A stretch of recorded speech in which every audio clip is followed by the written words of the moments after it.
Ang buhay ng tao ay hinuhubog ng maraming salik, pamilya, kapaligiran, karanasan at higit sa lahat, mga desisyong ginagawa sa gitna ng emosyon at pagsubok.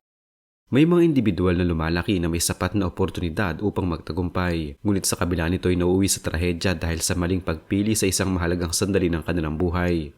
Isa sa mga pinakamatingkad na halimbawa nito sa modernong kasaysayan ng Pilipinas ay ang kwento ni Jason Aguilar Ivler. Ang kanyang pangalan ay naging bahagi ng pambansang kamalayan hindi dahil sa talento o tagumpay, kundi dahil sa isang karumal-dumal na krimen na umantig sa damdamin ng publiko at nagbukas ng diskusyon tungkol sa galit, karahasan at pananagutan sa ilalim ng batas. Si Jason Ivler ay sinilang noong 7 ng Enero 1982. Siya ay anak ng isang Amerikanong ama at ng Pilipinang si Marlene Aguilar, na kapatid ng kilalang musikero na si Freddie Aguilar. Dahil dito, lumaki si Jason sa isang pamilyang may koneksyon sa sining at kasikatan. Subalit sa kabila ng mga tila maginhawang imahe ng kanyang pamilya, ang kanyang kabataan ay hindi perpekto. Maaga niyang naranasan ang pagkawala ng kanyang ama, isang pangyayaring nag-iwan ng malalim na sugat sa kanyang emosyonal na pagunlad. Ang kawalan ng isang ama sa murang edad ay madalas nagiging dahilan ng kalituhan, galit at kawalan ng direksyon para sa isang bata. At sa maraming panayam ng kanyang ina, malinaw na si Jason ay lumaking may dalang bigat ng emosyonal na napasanin. Sa kanyang kabataan, si Jason ay nagpakita ng interes sa sining at malikhaing ekspresyon. May mga ulat na siya ay minsang lumabas sa telebisyon bilang bahagi ng isang youth-oriented na palabas noong dekada 90. Ipinapakita nito na may potensyal siyang tahakin ng landas ng showbiz o sining. Mayroon din siyang interes sa musika at visual arts na ginamit niya bilang paraan ng pagpapahayag ng kanyang saloobin. Gayunpaman, kasabay ng mga interes na ito ay ang mga ulat ng pagiging temperamental at hirap sa pagkontrol ng galit. Isang katangiang kalaunan ay magiging sentral sa trahedyang magaganap sa kanyang buhay.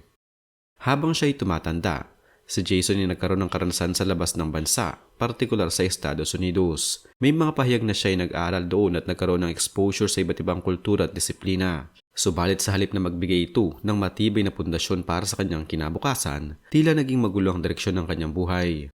Unti-unting lumitaw ang mga insidente ng alitan sa batas na nagpapahiwatig na may mas malalim na problemang personal at psikolohikal na hindi natugunan. Noong 2004, nasangkot si Jason Ivler sa isang kaso ng reckless imprudence na nagresulta sa pagkamatay ng isang opisyal ng pamahalaan matapos ang isang vehicular accident. Sa halip na tuluyang harapin ang kasong ito, siya ay naging takas sa batas sa loob ng ilang panahon. Ang pangyayaring ito ay mahalaga sapagkat ipinakita nito ang pattern ng pag-iwas sa pananagutan, isang ugali na muling nililitaw sa mga susunod na taon. Bagamat kalaunan ay naibasura ang kasong ito dahil sa technical na aspeto ng double jeopardy, hindi dito nabura ang katotohanang siya ay nasangkot sa isang seryosong insidente na may kaugnayan sa pagkawala ng buhay. Ang pangyaring tuloy ang nag-ukit ng pangalan ni Jason Ivler sa kasaysayan ng krimen sa Pilipinas ay naganap noong Nobyembre 18, 2009. Sa isang karaniwang araw na puno ng trapiko sa Quezon City, nagkaroon ng alitan sa kalsada na kalaunan ay mauuwi sa isang malagim na krimen. Sa gitna ng tinatawag na road rage incident, si Jason Ivler ay nakipagtalo kay Renato Victor Ebarle Jr., isang binata na anak ng dating mataas na opisyal ng Malacanang. Ang simpleng alitan sa daan ay nauwi sa karahasan nang bumaba si Ivler mula sa kanyang sakyan at barilin si Ebarle. Ang biktima ay nagtamo ng maraming tama ng bala at agad na nasawi. Ang krimeng ito ay agad na umani ng matinding reaksyon mula sa publiko. Dahil hindi lamang sa kalupitan ng ginawa, kundi dahil sa pagkakakilanlan ng parehong salarin at biktima. Ang kaso ay naging simbolo ng mapanirang epekto ng galit at kawalan ng pagpipigil sa sarili. Matapos ang insidente, si Ivler ay hindi agad sumuko sa mga otoridad. Sa halip, siya ay nagtago sa bahay ng kanyang ina na naging sentro ng isang malawakang operasyon ng National Bureau of Investigation. Noong Enero 2010, tinangka ng NBI na arestuhin si Jason Ivler. Ang operasyong ito ay nauwi sa isang putukan sa loob mismo ng tahanan, kung saan parehong nasugatan si Ivler at ang ilang operatiba. Ang insidenteng ito ay lalong nagpalala sa imahe ni Ivler sa mata ng publiko. Mula sa pagiging suspect sa isang kaso ng road rage murder, siya ay naging simbolo ng tahasang paglaban sa batas. Ang kanyang pag-aresto ay hindi lamang pisikal na pagtatapos ng kanyang pagtakas, kundi simula rin ng isang mahaba at masalimuot na laban sa loob ng sistema ng hustisya. Sa paglilitis, ipinresenta ng prosekusyon ang matitibay na ebidensya laban kay Ivler, kabilang ang mga testimonya ng mga saksi at forensic evidence na nag-uugnay sa kanya sa pamamaril. Ipinakita ng korte na ang krimen ay hindi bunga ng aksidente o biglaang pagkilos lamang, kundi isang malinaw na intensyong patay. Dahil dito, siya ay nahatulan ng murder ng Regional Trial Court ng Quezon City at pinarusahan ng reklusyon perpetua na nangangahulugang habang buhay na pagkakakulong na maaaring umabot hanggang 40 taon. Jason Iver, Aguilar, guilty beyond reasonable doubt of crime of murder. I feel like this is retribution for what happened to Mr. Nestor Ponce back in 2004. For that, I apologize. But for this, I'm not guilty. Hindi tinanggap ng kampo ni Jason Ivler ang hatol ng basta-basta. Siya ay naghain ng apela sa Court of Appeals, umaasang mapapababa ang hatol o mabago ang desisyon.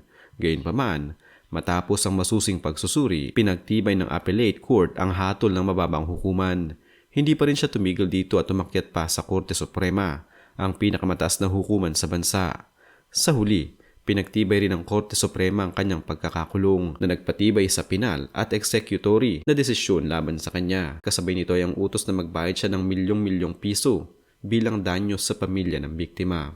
Bukod sa epekto ng kaso kay Jason Ivler, hindi maaaring kalimutan ang mas mabigat na pinsalang dinanas ng mga naging biktima at ang kanilang mga pamilya na siyang tunay na nagdadala ng pangmatagalang sugat ng trahedya. Ang pagkamatay ni Renato Victor Ebarle Jr. ay hindi lamang pagkawala ng isang buhay, kundi pagkawasak ng isang pamilya na nawalan ng anak, kapatid at mahal sa buhay. Para sa pamilya Ebarle, ang hustisya ay hindi nasusukat sa haba ng sentensya kundi sa pagkilala ng korte sa bigat ng krimeng ginawa at sa malinaw na paninindigan na ang ganitong uri ng karahasan ay hindi dapat palampasin.